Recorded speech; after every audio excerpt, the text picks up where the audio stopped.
Jadi pada saat itu memang saya udah diniatin tahun 2018 mau berangkat.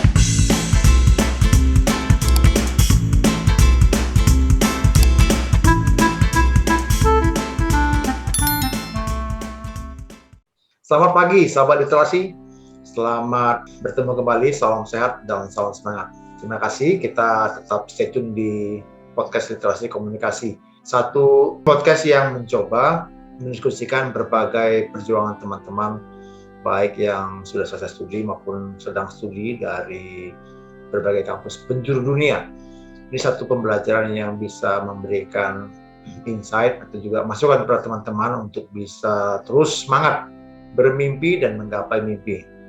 Sekolah tinggi, ke luar negeri sekarang bukan lagi hal yang mustahil, tapi bisa dicapai dengan beberapa langkah-langkah tentunya, strategi atau tips gitu. Nah, kali ini kita akan bicara dengan sahabat saya, Pak Luhut Cibarani. Kalau dengar nama Luhut mungkin kita langsung ingat seorang Menko gitu ya. Beliau juga punya semangat yang sama seperti Pak Luhut Panjaitan. Artinya saya mau katakan bahwa sebagai putra Batak punya semangat sekolah tinggi dan luar biasa. Nah, kita lihat sendiri ya dari kampus mana beliau, dan ini menunjukkan satu kapasitas yang cukup mumpuni yang kita bisa bersama belajar. Ya, sahabat literasi yang akan bertanya silakan menghubungi kami di nomor yang ada di layar ini. Kami akan berkomunikasi dengan Anda, bahkan juga akan merespon pertanyaan-pertanyaan Anda. Terima kasih. Kita akan langsung sapa. Selamat pagi Pak Luhut, apa kabar? Pagi Pak, sehat puji Tuhan. Iya, tampaknya hari ini hari yang segar nih ya, hari Sabtu nih Pak sahabat literasi. Pagi-pagi kita sudah diskusi untuk hal-hal yang penting. Kami berharap informasi ini bisa memberikan semangat kepada teman-teman untuk terus bisa bertanya, mencari tahu, dan akan kemudian bisa mengikuti jejak teman-teman yang sudah kita ajak diskusi di tempat ini. Baik, kali ini kita akan coba langsung tanya kepada beliau. Pak Luhut, kami dapat kabar bahwa sebelumnya Pak Luhut ini baru atau beberapa tahun lalu itu sudah menyelesaikan studi master gitu ya. Di mana dan apa prodinya Pak? Boleh dong share kepada kita? Ya, jadi berapa tahun lalu ya, 2019 lah, 2019 2 tahun lalu berarti Pak ya. Kurang lebih 2019 studi S2 di University of Leeds, itu di Leeds, Inggris, untuk program studi transport planning atau perencanaan transportasi.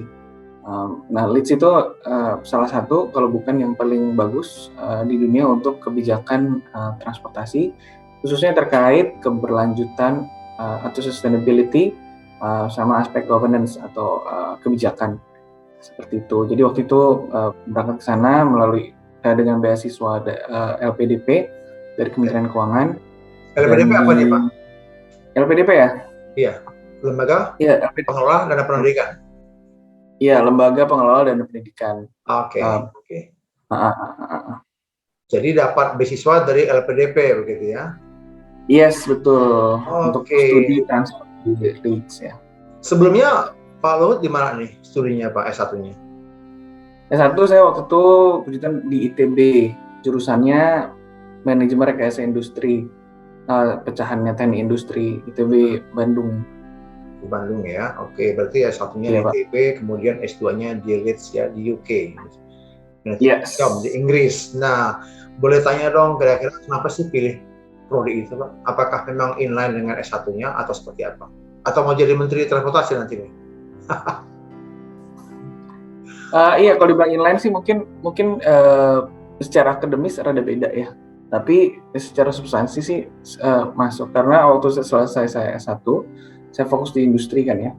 Saya bekerja di perusahaan konsultan dan bantu infrastruktur pemerintah. Nah, secara khusus memang infrastruktur yang saya support itu lebih dari 50% itu memang di bidang transportasi. Segala aspek memang udah dipelajarin, tapi pada saat itu saya berpikir ada satu hal saya belum dapat nih, yaitu filosofinya atau substansi dasarnya dari transportasi itu apa gitu. Transportasi apakah dia untuk cari uang atau dia untuk apa? Nah, itu yang saya mau cari dan saya dapetin waktu lagi studi. Jadi manfaat dari studi itu yang secara program mungkin nggak linear, tapi secara substansi linear buat saya jadi bisa lebih luas lagi dan lebih dalam lagi membantu pemerintah dari sisi transportasi. Mungkin seperti itu, Pak. Wah, keren nih. Kalau boleh cerita dong sedikit apa sih misalnya filosofinya transportasi, Pak? Wih, Ya kan orang sekarang kan banyak bicara tentang transportasi, betul. Pak, bangun apa bus atau kapal atau pesawat begitu kan. Tapi sebenarnya apa yang harus diperhatikan? Mungkin pertama-tama kenapa orang butuh bergerak ya, bergerak itu kan karena untuk bertahan hidup sebenarnya. Kan kalau kita kembali Pak, zamannya manusia belum punya api aja kan, belum bisa bikin api itu kan masih nomaden ya, hunting kan. Bahkan hunting pun butuh bergerak juga gitu. Sehingga sampai sekarang kalau dulu mungkin leluhur kita hunting apa ya misalnya gajah gitu atau rusa gitu harus pergi pagi pulangnya malam. Sekarang itu juga sama, pergi pagi pulang malam saya sama naik kendaraan umum dari Bekasi ke Jakarta dan pulang lagi. Cuma mungkin aktivitasnya berbeda. Tapi dalam hal ini transportasi atau bergerak itu menjadi apa namanya istilahnya hal yang tidak terpisahkan dari hidup dari manusia gitu kan. Dan untuk setiap menit yang dihabiskan untuk bertransportasi atau bergerak itu ada biaya yang kita keluarkan atau yang kita mau keluarkan. Buat orang-orang yang duitnya belum terlalu banyak, itu mungkin akan jalan kaki atau naik kendaraan umum. Kalau yang banyak, dia udah bisa bayar, dia akan punya kendaraan pribadi dan punya supir. Tapi pada dasarnya semua orang butuh bergerak. Dan sedikit aja kita bantu, itu berarti 1 menit dalam hidup seseorang dalam bertransportasi, berarti ada 1 menit tambahan dalam hidup dia untuk ngerjain hal yang lain, Bang. Jadi karena seseorang itu butuh bergerak, maka bisa disebut dia juga memiliki ketergantungan penuh ya akan transportasi begitu ya. Baik itu melalui mungkin kedua kakinya atau mungkin alat-alat transportasi lain. Begitu ya Pak ya? Kira-kira ya Pak ya? Iya, itu ya bisa dibilang begitulah. Mungkin kalau misalnya bisa ditambahin Pak, kalau misalnya programnya Pak Jokowi ini salah satu yang bagus, nggak usah muluk-muluk gitu ya. Kalau ada desa yang susah bangkitnya, jalannya dibagusin aja, itu ekonomi pasti udah meningkat. Kalau jalannya bagus, terus masuk ke listrik, terus masuk ke telekomunikasi. Tapi kalau jalannya nggak bagus, susah ada kemajuan di sana. Iya, siapa yang mau juga ke situ ya, udah jauh gitu, Ya. kemudian juga jalannya rusak gitu ya. Jadi kalau kemarin ketika Pak Luhut menyelesaikan tesis nih, kira-kira apa yang menjadi topik yang Pak Luhut angkat? Dan mungkin bisa di-share kepada masyarakat, kepada teman-teman sahabat literasi. Siap. Mungkin kalau misalnya yang saya ambil tesis ya, tesis S2 berarti ya. Itu ini Pak, terkait tata kelola untuk integrasi pelayanan transportasi di Jabodetabek, secara khusus integrasi dari sisi aplikasi Pak, layanan aplikasi. Nah, problem statement-nya adalah Jabodetabek sebenarnya kan sudah bagus ya kalau dibanding daerah lain, tapi masing-masing operator itu menyediakan layanannya masing-masing. Itu meskipun bisa pakai satu kartu bank e-money misalnya atau flash kalau sebut merek, itu tapi perencanaannya belum bisa terintegrasi. Nah, pertanyaan besarnya adalah bagaimana caranya supaya mereka mau ngobrol, duduk, dan tata kelolanya seperti apa. Nah, itu yang saya studi di S2. Fokusnya jadi lebih ke tata kelola dan strategi. Dan memang kesimpulan dari tesisnya itu adalah bahwa harus ada salah satu pihak yang memimpin, dan pihaknya itu saya tentuin dari hasil research-nya, dan itu agak berbeda dengan yang terjadi sekarang di DKI Jakarta atau di Jabodetabek.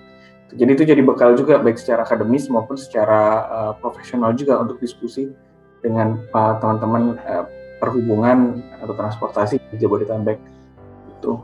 Maksudnya berbeda gimana Pak? Apakah nanti akan berbeda kementerian atau ada dibentuk badan sendiri atau bagaimana? Ya, jadi kan di Jabodetabek untuk transportasi itu ada berbagai aktor ya. Ada yang dari pihak nasional maupun subnasional seperti Kemenhub dan BPTJ, Badan Pengelola Transportasi Jabodetabek. Lalu ada juga dari regionalnya itu Pemda DKI Jakarta, termasuk juga Pemda Kota Bekasi, Kota Bogor, Kota Depok, dan sebagainya. Lalu ada BUMN dan BUMD operator transportasi seperti KAI ya, KCI, atau komuter lain, terus ada Transjakarta, ada MRT, plus juga ada pihak swasta seperti operator taksi gitu, operator ride hailing atau ojek online, bus dan lain sebagainya. Nah, ini kan semua pemain-pemain utama ya. Ada pemain pendukung juga seperti pembayaran online gitu ya, hailing aja dan teman-temannya, dan beberapa pemain lain dalam konstelasi transportasi di Jabodetabek. Nah, yang dikerjakan sekarang itu dipimpin oleh siapa? Nah, adalah salah satunya dari pihak regional, BUMD. Cuma kalau saya pikir sih harusnya koordinatornya beda nih posisinya, dan harusnya operator yang utamanya itu beda. Itu bukan pasti ideal karena studinya kan sifatnya eksplorasi ya, basisnya interview. Tapi memang salah satu outputnya adalah kalau yang mimpinnya itu beda, maka full potensialnya beda. Kalau kita mau reach full potensial untuk kepentingan publik, dalam arti semakin banyak yang pakai kendaraan umum, itu berarti pendekatan yang seperti sekarang dilakukan itu sebenarnya seharusnya diganti. Itu mungkin itu Pak, ya agak ini sih, agak abstrak memang kalau kebijakan ya Pak ya. Tapi artinya kalau gue melihat satu pihak itu harus mengerjakan apa kan, jadi dia punya tanggung jawab yang bisa dimonitor gitu kan. Kalau satu pihak itu mengerjakan banyak hal gitu ya pasti ada kelimpungan juga ya. Belum mengerjakan satu, ada satu hal lain gitu. Itu tuh menarik juga tuh. Artinya kita melihat bahwa kebijakan itu kan harus dikerjakan oleh satu pihak yang fokus untuk menggarap itu. Kalau dia mengerjakan dua hal, mungkin apalagi kalau dia itu bisa saling bertabrakan ya, dia akan pilih mana yang akan dilakukan dan mana yang tidak lakukan begitu kan. Saya pikir itu hal yang menarik Pak. Jadi iya kalau untuk gimana? Iya Pak, kalau untuk transportasi terutama dalam hal ini integrasi dan sebagainya yang biasanya jadi konflik ya kalau buat saya adalah apakah kita mau kejar uangnya atau untungnya atau kita mau kejar manfaat publiknya. Nah itu dia. Nggak boleh kebalik dari awal tuh.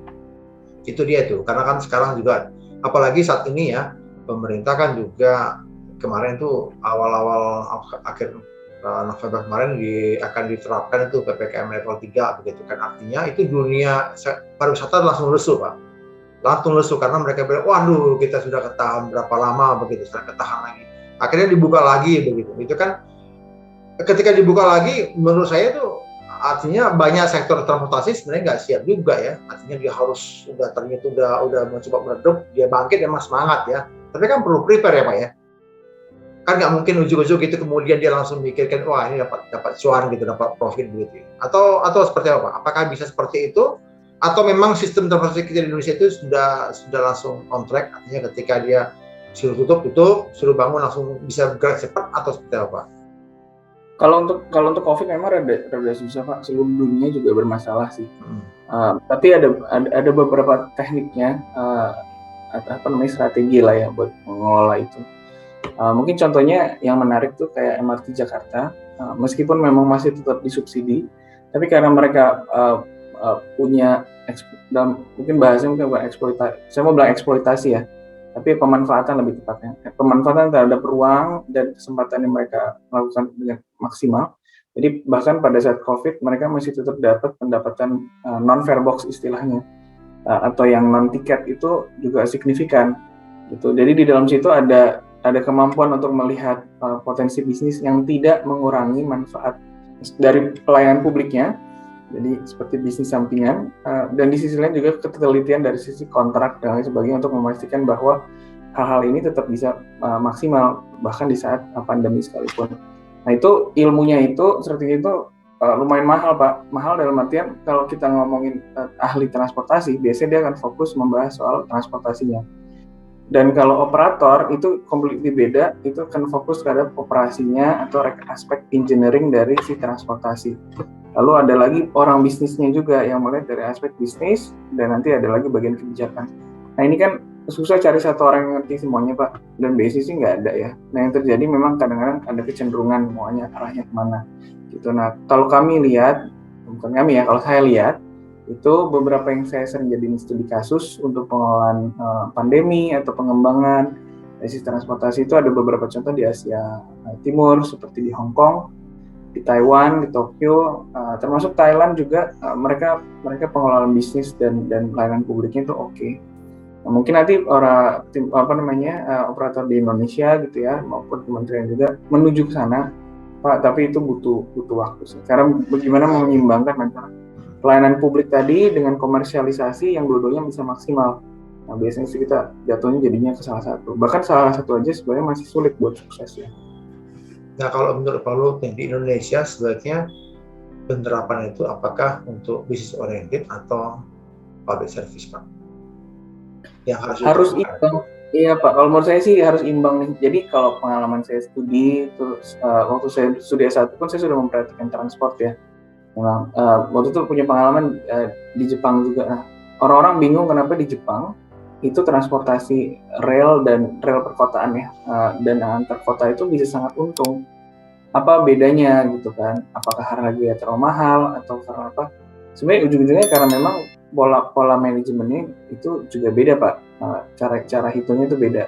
Kalau misalnya di Indonesia itu lebih bagus mana atau lebih baik kemana, itu saya rasa tetap arahnya sih ke baik di dua-duanya. Karena misalnya contoh di Jepang itu konektivitas itu sangat bagus Pak, paham saya ya, baik itu di perkotaan maupun antar kota, mau itu rel, bus dan lain sebagainya. Tapi di sisi lain juga mereka mengoptimalkan traffic itu atau pergerakan orang-orang itu untuk kegiatan bisnis juga, seperti sekitar stasiun atau di atas stasiun langsung ada mall atau ada perumahan, terus area perkotaan itu dibarengin dengan pembangunan rel dan lain sebagainya. Di seluruh dunia aja untuk hal sederhana seperti itu misalnya bikin kereta ya, bikin rel dan berbarengan dengan bikin rel itu bikin kawasan juga yang baru. Itu sebenarnya kalau dibayangin ilmunya sederhana Pak, tapi yang menjalankan di dunia itu terbatas sekali. Karena yang mengerjakan pengembangan kawasan dan orang-orang yang mengerjakan transportasinya atau pembangunan itu adalah orang dari kementerian yang berbeda, lingkungan yang berbeda, sama sekali berbeda. Jadi nggak nyambung nih, bisa dibilang seperti itu. Di Indonesia lagi mau disambungin, tapi pendekatannya bukan berbarengan, pendekatannya keretanya ada dulu, baru nanti developer atau pengembang kawasan yuk ngobrol gimana caranya supaya kita bisa bikin, tapi bukan berbarengan seperti itu. Nah ini yang beda di teman-teman di Asia Timur, operator itu udah bahas itu dari awal dan langsung bikin sekali jalan gitu. Jadi untuk dari sisi langkah dan kemajuan mereka udah inilah 50 tahun di depan kita kali. Singapura juga teman-teman Singapura. Tapi Indonesia mudah-mudahan menuju ke sana Pak. Mudah-mudahan saya bisa bantu juga. Cita-citanya kan begitu, iya. Ya, kita kembali ke Indonesia untuk ini ya, buat degree gitu ya. Nah, tadi Pak Lul cerita nih, Anda dapat beasiswa LPDP gitu. Itu gimana Pak prosesnya itu? Apakah memang sekali shoot atau beberapa kali lalu dapat atau seperti apa? Iya, kalau waktu itu LPDP ya, itu sebenarnya sekali tembak. Saya beruntung lah sekali tembak langsung dapat Pak. Jadi pada saat itu memang saya udah diniatin tahun 2018 mau berangkat. Jadi 2017 saya harus dapat. Saya baru pikirin itu di awal tahun. Terus ternyata untuk tahun itu kalau saya nggak salah ya, di tahun sebelumnya seleksi itu ada sekitar 3 atau 4 kali dalam 1 tahun. Tapi di tahun saya yang pertama itu 2017 itu cuma 1 kali jadinya. Jadi saya sempat kaget-kaget tuh karena saya kira di akhir tahun bakal ada penyaringan, tapi ternyata cuma ada 1, dan waktu itu kalau saya nggak salah bulan Juni atau bulan Mei. Dan saya punya waktu hanya sekitar kurang dari 2 bulan waktu itu, 1,5 bulan lah untuk kalau saya itu kalau nggak salah 40 hari untuk submission Pak. Jadi saya punya waktu 1,5 bulan itu buat submission, dan itu saya habiskan buat IELTS atau studi bahasa Inggris, dan persiapan SI, dan terutama sih yang bahasa Inggris karena kan kalau gagal ya. Jadi mungkin waktu itu pikiran saya adalah kalau saya mau coba LPDP saya harus bisa dapat sekali tembak karena biaya IELTS-nya mahal Pak, itu sampai 3 juta. Itu belum juga biaya waktunya buat persiapan dan lain sebagainya, jadi harus berhasil. Ini pada saat itu memang udah kepikiran sih kalau studi mau ambil apa. Saya pikir saya mau ambil transport, cuman transport kan ada banyak juga Pak, ada yang engineering, ada yang policy, ada yang lain sebagainya gitu. Sampai akhirnya saya juga tanya sama senior-senior di transportasi, kalau Bapak tahu Pak Danang Parikesit, Pak Harun Al-Rashid yang di TB, terus ada beberapa lagi senior-senior saya itu, saya tanya juga kalau transport bagusnya di mana ya. Semua sama-sama bilang ke Leeds. Jadi saya benar-benar pelajaran cuma Leeds. Jadi kampus Pak, saya cuma daftar 1 Pak. Saya cuma daftar Leeds aja. Jadi LPDP juga saya cuma daftar 1 doang beasiswa, saya nggak daftar beasiswa yang lain. Jadi kalau prinsip saya sih, saya daftar 1 saya maksimalin di situ dibanding saya lempar 3. Jadi ini benar-benar kayak lagu Club Project ya, tak bisa kalian hati ya. Ya, tak bisa kalian hati ya, cuma 1 hati ya ditembak ya, shootnya gitu ya. Biasanya kalau saya gitu Pak, dari kecil Pak, dari TK lanjut SD SMA 1 sampai 1, SMA 1 kuliah 1, bahkan waktu saya ITB aja studi saya bisa pilih 3 program studi ya sebagai cadangan. Saya cuma pilih 1 Pak, karena kalau nggak ke situ saya nggak mau, jadi dapat di situ. Jadi kalau saya stylenya seperti itu. Puji Tuhan sih sering gagalnya, tapi yang saya ceritain yang berhasil. Ada cerita. Iya. Kalau boleh cerita sedikit ini berapa kali sih gagal sejak S1 sampai selesai kembali S2? Boleh dong. Jadi teman-teman juga punya ini. Ya gagal dalam ini mungkin dalam studi kan bisa juga dong nilai kita mungkin lagi kita stres itu kan anjlok begitu. Banyak. Kalau studi S1 kan di ITB itu dari segala penjuru dunia ya, segala penjuru Indonesia ya. Ya saya memang banyak teman-teman dari Sumatera Utara juga. Jadi justru saya baru belajar logat, saya nggak belajar bahasa Batak, sayang. Belajar logat Batak pada saat saya ke Bandung. Gitu ya.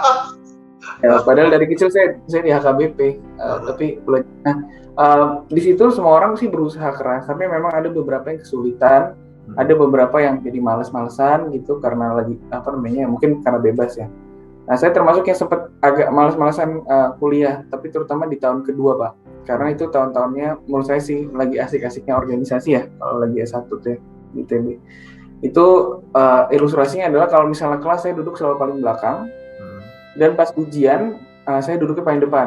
Karena teman-teman yang pintar itu kalau belajar di depan, kalau ujian di belakang biar bisa nyontek atau apalah terserah. Nah itu saya nggak, setiap kali kuliah saya tidur, setiap kali ujian saya bingung, sampai akhirnya nilai itu anjlok lah semuanya. Itu tahun kedua. Nah untungnya anjloknya pas tahun kedua, Pak. Jadi masih ada kesempatan buat bisa naik lagi di tahun-tahun terakhir.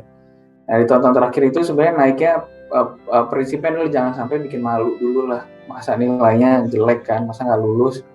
Kalau itu udah lewat, belajar sampai supaya nggak malu-maluin, terus selanjutnya belajar supaya bisa nanti supaya saya ngerti studinya. Sebenarnya pada saat saya belajar di S1 kan judulnya namanya manajemen rekayasa industri, Pak. Isi pelajaran itu sebenarnya lebih ke bisnis dan sedikit soal teknik. Jadi sangat-sangat bisa diaplikasikan di dalam kehidupan sehari-hari. Nah, yang kesenangan saya waktu itu adalah pagi ini saya belajar apa dari kampus, habis itu sorenya saya langsung praktekin di organisasi atau di usaha, waktu itu ada usaha juga. Gitu. Jadi cuma di praktek aja. Jadi kadang-kadang memang waktu lagi kelas saya jadi nggak fokus nih, karena dosennya bilang A setengah jam pertama, terus sisa 1,5 jam berikutnya saya nggak dengerin apa yang dia bilang, saya coret-coret buat aplikasi di organisasi atau di bisnis yang saya punya. Nah memang itu juga jadi masalah juga nanti di belakang, karena jadi nggak paham. Tapi landasannya adalah bahwa saya jadi menikmati itu kuliah sampai terakhir. Ya, waktu itu saya lulus memang bukan mahasiswa berprestasi nomor 1, tapi minimal nomor 3 lah ya. Saya masih hitung-hitung tuh beda IP-nya berapa gitu. Karena yang 2 di atas saya itu memang benar-benar di langit lah, itu nggak bisa dikejar. Tapi itu lumayan oke, lulus. Nah, waktu saya sudah lulus kuliah, saya sempat magang waktu itu di pemerintah daerah Gubernur DKI Jakarta. Itu juga one shot sukses. Nah, tapi setelah itu waktu cari kerja itu lumayan sih, beberapa bulan saya bukan luntang-lantung, mencari kerja lah selama beberapa bulan, dan ternyata bekalnya nggak bekal yang saya bawa tidak serta-merta bisa lolos. Saya daftar berapa ya, 30-50 yang akhirnya di offer sih ada 2, dan puji Tuhan yang salah satunya itu adalah yang benar-benar saya mau dari sisi kriteria. Waktu itu saya pengen kerja untuk pemerintah di sektor infrastruktur, terutama transportasi, tapi sebagai konsultan, Pak. Nah ini dapat nih satu perusahaannya kecil, tapi ternyata pas. Nah itu yang saya nggak tahu juga ya, kalau orang bilang rencana Tuhan lah. Karena masuk ke situ tuh nggak ada ceritanya tuh, sisanya nembaknya ke Garuda, ke KAI apa segala macam, semua nggak ada yang terima, Pak. Jadi memang ada juga suka duka yang kita hadapi ya dalam setiap keberhasilan yang kita dapatkan sekarang ya. Jadi sahabat literasi, tadi Anda sudah dengarkan bagaimana Pak Lut coba cerita, meskipun ya cerita dari hal-hal yang indah ya, tapi ternyata untuk menuju indah itu juga banyak perjuangan jatuh bangun ya, mungkin berdarah-darah yang dihadapi, itu nggak mudah juga. Menarik sekali ya, karena banyak orang sekarang itu ingin dapat seseorang lihat begini berhasil, lalu saya pengen seperti itu, dia nggak tahu ada proses yang harus dilewati di situ. Nah, kira-kira menurut Pak Lut apa yang harus disiapkan oleh teman-teman yang ingin mencoba mendapatkan beasiswa LPDP dan mungkin mengikut jejaknya Anda deh? Mungkin yang pertama-tama ini sih, Pak. Ini mau di daerah, mau di kota, sebenarnya yang pertama tuh ada niatnya dulu apa nggak sih? Jadi kan kalau orang Batak itu kan emang tugasnya merantau ya Pak ya, kalau saya nggak salah nih. Jadi saya punya prinsip dalam hati, nggak boleh di Bekasi doang, saya di Bekasi. Nggak boleh stay di sini doang nih, harus keluar. Nah kalau misalnya semua sama-sama pahamnya adalah udah minat nih, udah niat gitu ya kan, pasti ada jalan tuh. Dan dari situlah baru nanti bangun cerita atau bangun persiapan. Nah cara paling baik atau paling cepat adalah ngobrol sama orang-orang atau teman-teman yang memang sudah menjalankannya. Kalau mau kuliah S2 di luar negeri misalnya, berarti ngobrol sama teman-teman yang udah kuliah di luar negeri, plus dengan beasiswa itu ya. Dan beasiswa pun ada banyak, nggak cuma LPDP doang. LPDP salah satunya, tapi ada banyak yang lain-lain yang bisa diekspor. Jadi mungkin kalau saya bisa share sih, yang pertama tadi itu niatnya dulu harus ada jelas, jadi jangan diujuk-ujuk didorong-dorong gitu. Sama yang kedua langsung ngobrol aja sama teman yang udah pernah ngerjain. Itu yang cara yang saya lakukan dan cara yang saya lihat teman-teman saya lakukan juga sih. Tapi kalau niat mungkin bukan cara ya Pak, kalau niat kan masing-masing. Iya, betul. Nah, Pak Lu tadi bilang berapa 2019 masuk ya studinya? Iya, saya 2019 Pak. Oke, artinya persiapannya berapa lama Pak sebelum mulai studi? Setahun? Ya, tadi itu sebelum ambil beasiswa itu cuma 2 bulan Pak, kurang dari 2 bulan. 40 hari itu ya? Iya, 40 hari untuk persiapan ininya beasiswanya. Memang pada saat itu belum dapat kampusnya, cuma nentuin doang mau kemana pada saat itu. Dan pada saat udah mau masuk kampus ada waktu kurang lebih 3 bulan lah persiapan saya waktu itu. Buat nyiapin 3 bulan ya. Buat siapin aplikasinya pada saat itu. Dan memang mereka kebetulan saya sempat ada kesempatan buat bisa ngobrol sama salah satu program leadernya pada saat mereka lagi mampir ke Indonesia. Jadi saya dapat beberapa masukan juga. Program leader dari University of Leeds. Gitu. Jadi mungkin padahal itu mungkin saya nggak benar-benar rencanakan pada saat itu. Cuma ya itulah Pak, rencana Tuhan lah ya. Saya sempat ngobrol dan lain sebagainya, terus saya majukan, dan waktu saya submit aplikasi setelah 3 bulan persiapan itu, besoknya dia langsung, sebenarnya nggak 3 bulan ya, saya hitungnya bulan Mei. Ya 2-3 bulan lah persiapannya. Setelah saya submit, dia langsung besok harinya langsung bilang kalau saya diterima. Gitu. Wow. Jadi mungkin dan itu memang terkenal sih kalau Inggris lumayan gampang ngasih ini apa ya, ngasih terima. Jadi teman-teman juga ada yang dapat 5, ada yang dapat 4, ada yang dapat 3. Cuma saya cuma butuh satu itu aja, satu itu dia udah kasih, udah saya fokus di situ. Jadi persiapan itu. Tapi mungkin kalau misalnya buat teman-teman yang lain persiapannya harus berapa lama, itu saya rasa sih nggak ada acuannya persis Pak, tergantung dari posisi masing-masing lah. Dan yang paling susah kan siapin bahasa Inggrisnya dulu, buat saya sih, sama buat sebagian orang juga yang sehari-hari nggak berbahasa Inggris. Begitu bahasa Inggrisnya udah lolos, yang lainnya bisa kita atur lah. Karena kalau bahasa Inggrisnya nggak lolos, kayaknya juga nggak bisa daftar Pak. Iya. Nah, berarti kalau di Leeds di UK setahun ya, S2 ya? Setahun S2 itu sempat magang juga 6 bulan Pak. Oke, tapi proses studi sendiri adalah 1 tahun atau 1 tahun? Kuliahnya sendiri saya 1 tahun, 12 bulan. Oke, 12 bulan. Nah, itu apa tuh suka duka selama studi sana Pak? Mungkin sukanya ya Pak ya, kalau dukanya itu nggak ada sih. Sukanya pertama-tama mungkin kalau yang sudah sering keluar negeri mungkin nggak jauh beda ya. Jadi saya kan jarang. Jadi mengalami budaya hidup di luar negeri gitu ya, terutama kalau dalam kasus saya Inggris gitu. Itu pengalaman baru lah, pengalaman yang beda. Apakah saya lebih suka di Inggris atau lebih suka di Indonesia, itu bisa didiskusin lah, karena ada aspek plus minusnya buat masing-masing. Tapi merasakan culture yang berbeda, seperti itu, pendekatan yang beda, barang-barang yang beda kita beli. Dan kalau saya kebetulan kan memang studi soal transport Pak. Jadi mau nggak mau harus jalan-jalan Pak. Kalau nggak jalan-jalan kita nggak tahu komparasinya kan. Jadi kalau teman-teman ada yang kritik nih, harusnya nggak boleh jalan-jalan dong. Justru kalau buat saya enggak, harus jalan-jalan karena studi saya memang membahas soal transportasi. Jadi pada saat itu memang senangnya tuh lihat-lihat jalan-jalan, foto, terus mengalami, bahkan kalau nggak perlu naik kereta kita paksa naik kereta, kalau nggak perlu naik bus paksa naik bus. For the sake of kita atau saya bisa tahu lah lebih kurangnya seperti apa. Dan itu sangat menyenangkan. Terus juga waktu itu sempat juga saya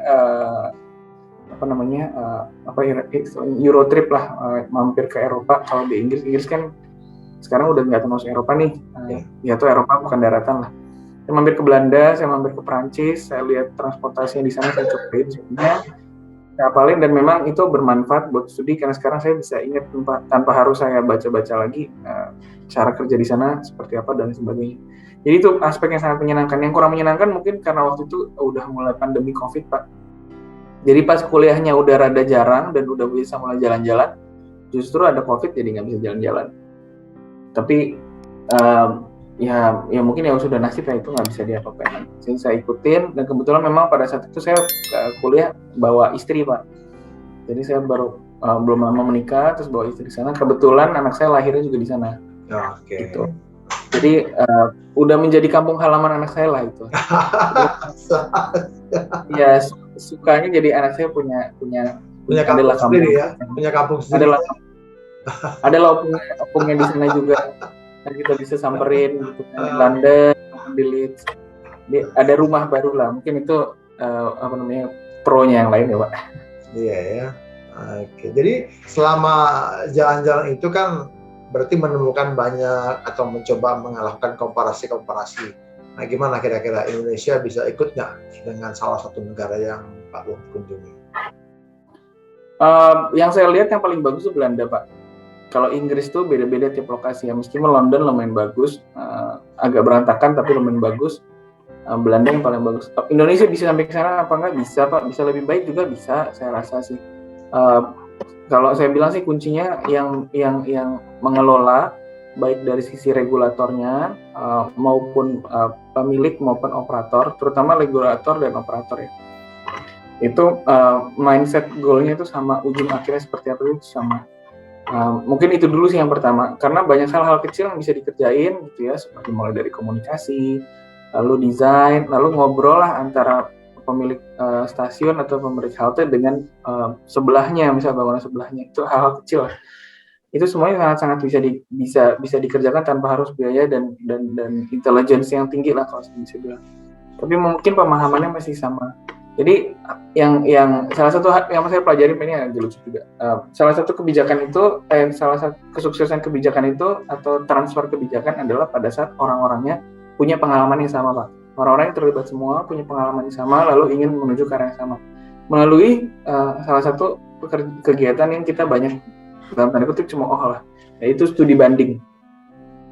Jadi kalau misalnya saya cuma bayangin liar aja ya, para aktivis atau apa bahasanya, para aktor di bidang perhubungan gitu, transportasi di DKI Jakarta atau Jabodetabek, let's say 50 orang atau 30 orang itu sepakat, oke, kita mau ngikutin seperti apa, misalnya Pemprov DKI atau Jabodetabek bilang kita mau seperti Kuala Lumpur Metro lah, nggak usah jauh-jauh mungkin, atau Tokyo Metro lah, Tokyo. Datang ke sana, ikutin semuanya, sepakatin kalau kereta harus begini, kalau bus harus begini, kalau operator harus begini, dan semuanya. Terus nanti kita akan ngobrol sama mereka, terus nanti mereka akan cek apakah kita udah mirip sama mereka belum. Nah, kalau udah sama-sama kayak gitu, seperti jadi satu letting lah, Pak, kalau di kampus mungkin. Ya minimal kita jadi sepakat arahnya kemana. Kalau ada yang beda secara, dan tanda kutip secara doktrin agama transportasinya, itu kita bisa tegur lah, kamu kok nggak sesuai sama kaidah gitu. Nah, mungkin saya ngelihat itu sebagai salah satu contoh keberhasilan di beberapa negara untuk pengembangan transportasi, terkhusus soal bus rapid transit atau kayak Transjakarta gitu ya. Saya implementasi yang saya baca ya, implementasi di Afrika Selatan contohnya. Lalu integrasi yang di Singapura itu mengikuti Inggris dan Hong Kong. Terus Hong Kong sendiri dia bikin satu metode sendiri buat bisa dikembangin itu dan sebagainya. Jadi pemahaman yang sama, cerita yang sama, pengalaman yang sama, dan semua orang yang terlibat itu akan sangat membantu. Nah, programnya kalau bisa bikin studi banding, Pak, bahasa yang lain lah, gitu. Ada istilah. Itu kalau misalnya bisa, Pak, itu gitu. Saya juga mau ikut, Pak, maksudnya. Siap. Oke, menarik ya. Jadi ini satu pembelajaran buat kita sama literasi. Satu hal yang kita perlu perhatikan sama-sama bahwa Indonesia bisa kok menjadi lebih baik lagi. Dan tentunya dukungan teman-teman semua yang mau studi dan juga nanti kembali ke Indonesia saling berkontribusi.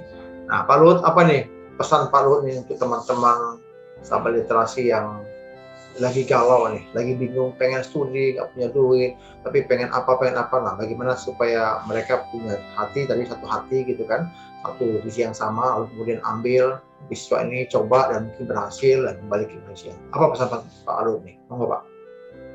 Ya, kalau saya boleh pesan ya Pak ya, ini buat semua orang lah dari segala kalangan dalam konteks mungkin terkait studi. Yang pertama-tama harus dimiliki adalah niatnya Pak. Mau beneran studi atau mau jalan-jalan, nggak apa-apa mau jalan-jalan, tapi paham bahwa syaratnya adalah tadi kalau misalnya jalan-jalan dalam hal studi, berarti harus bisa lolos dulu studinya dan beasiswanya. Nah kalau niatnya itu nggak ada, kita nggak bisa dorong. Istri saya mau saya paksa kuliah kayak apa, dia emang nggak niat kuliah ya nggak bisa saya paksa Pak. Mau saya sampai berdarah-darah juga nggak bisa. Tapi niatnya dulu, pada saat sudah ada niat, lalu ngobrol lah sama teman-teman yang memang kita tahu udah pernah kuliah. Dan dari situ akan gali inspirasi, gali cara, dan lain sebagainya. Dan semua yang dibutuhin informasi itu sudah tersedia di internet.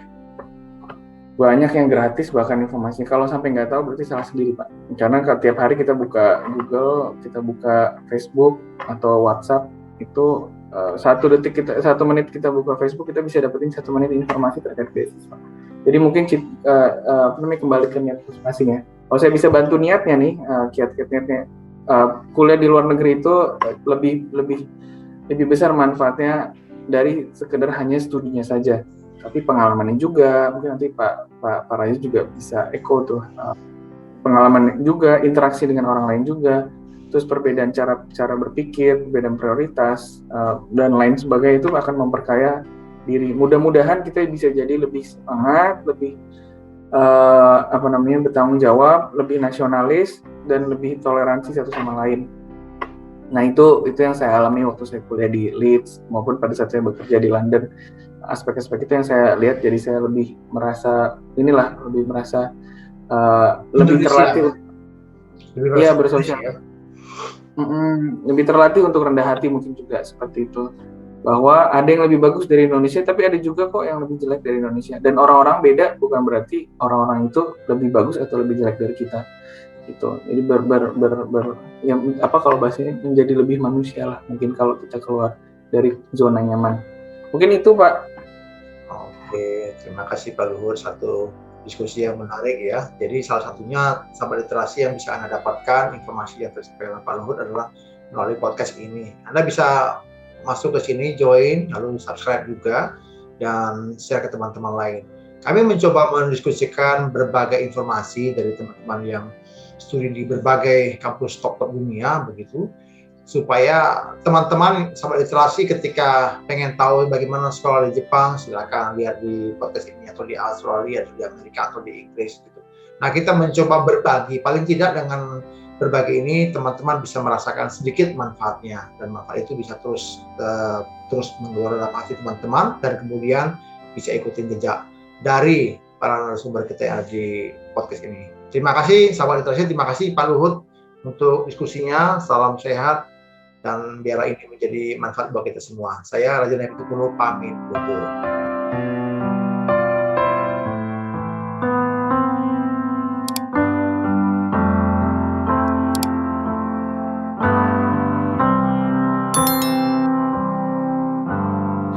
Another summer day is coming on away. In Paris or Rome, I wanna go home.